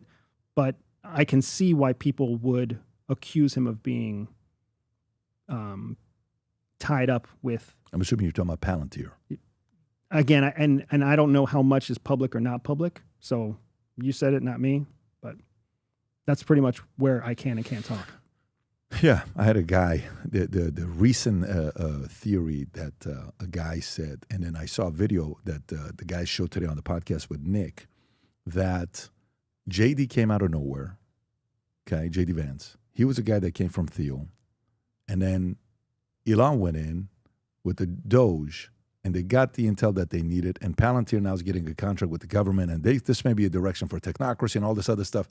Does the CIA sit there and worry about technocracies? Does the CIA sit there and say, well, listen, the direction we may be going, and these guys are no longer billionaires. They're not worth 100. Now they're worth hundreds. They're soon, Elon's going to be a trillionaire in the next 12 to 36 months. Yeah. I think he'll be worth $1 trillion in the next 12 to 36 months. A trillionaire, you can buy countries. You can buy, it's a very different world when you make that kind of money. Is there the fear of a technocracy and some of these guys coming out and overtaking control? Not at CIA, not widespread at CIA. Keep in mind, CIA's focus is almost exclusively foreign, right? If they're looking inside the United States, it's because a foreign threat has made it inside the United States. So they don't worry about that. But I will say that there's a very practical level in federal government where somebody else decides what technology you use. And whether you like it or not, whether it's good or bad technology, you're stuck with it because some acquisitions officer said, this is what we're buying. I spent a lot of time on Windows 98 when it was shitty, man. That's a different story than what we got here. Rob, what is the one clip we had? I don't know if you've seen this one where this lady's on Stephen Colbert and she starts talking about, have you seen this thing? I don't think so. Okay, so this is interesting. So she's sitting and all of a sudden, I think the conversation said, did you ever work with CIA for the movie and all this other stuff? She did a show called Homeland on Showtime, I believe, Claire Danes, where it was about intelligence agencies tracking terrorists. And here's what she said. Spy camp for us producers and writers. And really? Yeah. Is it like, you know? Yeah, so we park ourselves in a club in Georgetown and talk to, like, real spooks. And, people in the intelligence community and the State Department and journalists and people who really... What do they tell you that, what's the most surprising thing that they've told you about their jobs or something you would need to know from every year it's different, right? We've been at it for a while, and the climate has changed. But this year it was all about, the distrust between the administration and the intelligence world, and the intelligence community was suddenly kind of allying itself with journalists, which usually they're not. How long ago did you start shooting this season? So that they're saying he interrupted so quickly because the producer on the back end was like, "Yo, stop! She's giving too much information." Is that likely, or now is it just? So, I can see why a producer would redirect her for sure. I can also see how that may have just been he was excited. What year or what month was that, Rod? I'd have to go back and check. Because what she's saying is 100% accurate. We don't call it spy camp, but there are definitely moments where CIA officers who are no longer undercover will meet in restaurants around the DC area with actors, actresses, investors, market movers, anybody who can get the approval to sit with them. So 7.5 2018. So 2018 is 2 years after the Trump administration, and Trump was keeping CIA at a distance, if you recall back then. So she's telling the truth, and that is the kind of stuff that they talk about, and that's what happens at these camps. Silly enough, I actually am hosting my own spy camp for a major UK newspaper in my home in August, in late Seriously? August. Yeah, where I'll be doing the same thing. I'll run them through a mock surveillance operation. I'll run them through and teach them tradecraft and show them how to do things in the field so that they can be informed when they write their article. That's wild, man. That is fully wild. So your book, when is the book coming out? The book comes out September 9th. September 9th? Yep. It's called Shadow Cell. We discussed it earlier. And it was 3.5 years in the making, man, not because it took me 3.5 years to write it, but because it took 2.5 years for CIA to finally bend on letting it be published. Oh, wow. Yeah. This is so you and your wife wrote it together. Yes, sir. It's our memoir about when we were put on an operation together against one of America's largest adversaries. And CIA really did not want us telling that story. They gave us initial permission to write the manuscript. We submitted the manuscript in 2022. They came back and they said, everything in this manuscript is classified. This will never see the light of day. So we went through about a 6-month process of trying to understand what they didn't like about our manuscript so we could edit it and fine-tooth change it. We asked for redactions, anything that would give us a way of getting to publicity or to publication. And they just kept saying no. So we ended up having to hire an attorney. And I'm totally happy to tell the world, Mark Zaid is a fucking miracle worker when it comes to getting a classified organization to understand and listen to the author. And after getting to the place where we realized we had a case for First Amendment lawsuit against CIA, when we presented that to them, that's when they were like, publish your book. No shit. Because the content of the book is about a mole hunt where my wife and I were used as bait to get a mole from a foreign country to make a mistake. And in the process of us building our operations, we also were being targeted by this mole. And because we were put in harm's way intentionally, we had a First Amendment right to tell the story. Are you joking? Nope, dead serious. And this is the man that got it across the finish line. And I will support Mark Zaid until the day I stop producing content. Do you feel safe from the CIA? I do, because there are American laws. You smiled a little bit. Because I feel safe. I feel safe in my life and my health. I don't feel safe that they won't one day take all of my money and destroy my reputation and then leave me humiliated on the side of the street. I hope that they won't. I hope that they see that what I do is better than, being destroyed like they did to John. But it's always a risk. Is that one of the reasons why you're going, out of 2026? So you're part of the not reason. even a public. It's more what CIA than it is actually what's possible with regular day-to-day people. It's both. It's partly the average person doesn't do what you're doing, though. There's a lot of podcasters and YouTubers, but the only thing that makes you different than everybody else is you're former CIA. Correct. And honestly, if we were at a different point in history where where expressing your assessments, expressing your opinions, expressing your sights, your truth was more accepted, then I would probably keep producing. But there's always a risk now where someone's going to disagree with you, and if they won't take violent action, some agency might. Wow, listen, that's pretty wild to be in a situation like that. But you know what, Rob? What I do like is if you want to have the crew come in with the scissors. Andrew has agreed for me to cut his hair today, and I'm looking forward to this. When that day happens, and all of a sudden, what's the last line in Usual Suspects? And then he disappeared. Kaiser Sose, right?